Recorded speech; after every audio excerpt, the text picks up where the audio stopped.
ಇಲ್ಲಿ ನಮ್ಮ Karnataka examination authority ಅಂದ್ರೆ ಕೇಳಿದವರು ಎಲ್ಲ ವಿದ್ಯಾರ್ಥಿಗಳಿಗೆ ಎರಡು ಇಂಪಾರ್ಟೆಂಟ್ ಅಪ್ಡೇಟ್ ನ ಕೊಟ್ಟಿದ್ದಾರೆ. ಸೊ ಅದರ ಬಗ್ಗೆ ನೋಡೋಣ. ಮತ್ತೆ ಬಹಳ ಜನ ವಿದ್ಯಾರ್ಥಿಗಳು ಕೇಳ್ತಾ ಇರೋದೇನೆಂದ್ರೆ ಈಗ ಆಪ್ಷನ್ ಎಂಟ್ರಿ ಮಾಡಬೇಕಾ ಅಥವಾ ಬೇಡವಾ ಅಂತ ಕೇಳ್ತಾ ಇದ್ರು. ಸೊ ಅದ್ರ ಬಗ್ಗೆ ಕೂಡ ನಿಮಗೆ ಕ್ಲಾರಿಟಿ ಕೊಡ್ತೀನಿ. ಈ ಒಂದು ವಿಡಿಯೋ ತುಂಬಾನೇ ಇಂಪಾರ್ಟೆಂಟ್ ಆಗಿರುತ್ತೆ KCET ವಿದ್ಯಾರ್ಥಿಗಳಿಗೆ. ಸೊ ವಿಡಿಯೋನ ಸ್ಟಾರ್ಟಿಂಗ್ ಇಂದ ಎಂಡ್ ವರೆಗೂ ಕಂಪ್ಲೀಟ್ ಆಗಿ ವಾಚ್ ಮಾಡಿ, ನಿಮಗೆ ಪ್ರತಿಯೊಂದು ಇನ್ಫಾರ್ಮೇಶನ್ ಕೂಡ ಸಿಗುತ್ತೆ.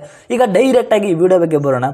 ಇಲ್ಲಿ KE ಕಡೆಯಿಂದ ಏನೇನು ಅಪ್ಡೇಟ್ ಬಂದಿದೆ ಅದನ್ನ ತಿಳ್ಕೊಳ್ಳೋಕ್ಕಿಂತ ಮುಂಚೆ ಇಲ್ಲಿ ಎಲ್ಲರೂ ಕೂಡ ಒಂದೇ ಒಂದು ಡೌಟ್ ನ ಕೇಳ್ತಾ ಇದ್ರು, ಆಪ್ಷನ್ ಎಂಟ್ರಿ ಮಾಡಬೇಕಾ ಬೇಡವಾ ಅಂತ. ಸೊ ಇದ್ರ ಬಗ್ಗೆ ಹೇಳೋದಾದ್ರೆ ಇಲ್ಲಿ ಇನ್ನೂ ಕೂಡ ಆಪ್ಷನ್ ಎಂಟ್ರಿ ಡೇಟ್ ಅನೌನ್ಸ್ ಆಗಿಲ್ಲ. ಇನ್ನು ಕೆಲವೇ ದಿನಗಳಲ್ಲಿ ಡೇಟ್ ಕೂಡ ರಿಲೀಸ್ ಆಗುತ್ತೆ.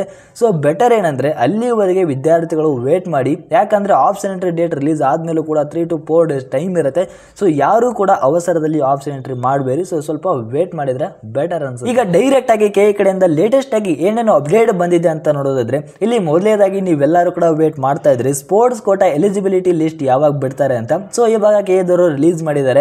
ಇಲ್ಲಿ KE ದವರ ಒಂದು ಅಫಿಷಿಯಲ್ ವೆಬ್ಸೈಟ್ ನ ಓಪನ್ ಮಾಡಿ, ಸೊ ವಿಸಿಟ್ ಮಾಡಿ, ಈ ರೀತಿ ಕಾಣುತ್ತೆ. ಅದನ್ನ ಕ್ಲಿಕ್ ಮಾಡಿಕೊಂಡು PDF ಡೌನ್ಲೋಡ್ ಆಗುತ್ತೆ. ಸೊ ಅದರಲ್ಲಿ ನಿಮ್ಮ ಹೆಸರು ಇದೆಯಾ ಇಲ್ವಾ ಅಂತೇಳಿ ಚೆಕ್ ಮಾಡ್ಕೋಬಹುದು. So sports Kota eligibility list ನ ರಿಲೀಸ್ ಮಾಡಿದ್ದಾರೆ. ಇದರ ನಂತರ ಇನ್ನೊಂದು ಮುಖ್ಯವಾದ ಅಪ್ಡೇಟ್ ಏನು ಅಂತ ಹೇಳಿದ್ರೆ KCET ವಿದ್ಯಾರ್ಥಿಗಳಿಗೆ ಸೀಟ್ ಮ್ಯಾಟ್ರಿಕ್ಸ್ ರಿಲೀಸ್ ಮಾಡಿದ್ದಾರೆ. B pharm, pharm D, architecture, ಈ ರೀತಿ ಎಲ್ಲಾ ಕೋರ್ಸ್ಗಳಿಗೆ ಸೀಟ್ ಮ್ಯಾಟ್ರಿಕ್ಸ್ ನ ರಿಲೀಸ್ ಮಾಡಿದ್ದಾರೆ. ಸೊ ಇನ್ನು ಉಳಿದ ಕೋರ್ಸ್ಗಳಿಗೆ ಆದಷ್ಟು ಬೇಗ ಸೀಟ್ ಮ್ಯಾಟ್ರಿಕ್ಸ್ ರಿಲೀಸ್ ಆಗುತ್ತೆ. ಸೊ ರಿಲೀಸ್ ಆದ ತಕ್ಷಣ ನಿಮಗೆ ಅಪ್ಡೇಟ್ ಕೊಡ್ತಾ ಇರ್ತೀವಿ. So all the best. Thank you.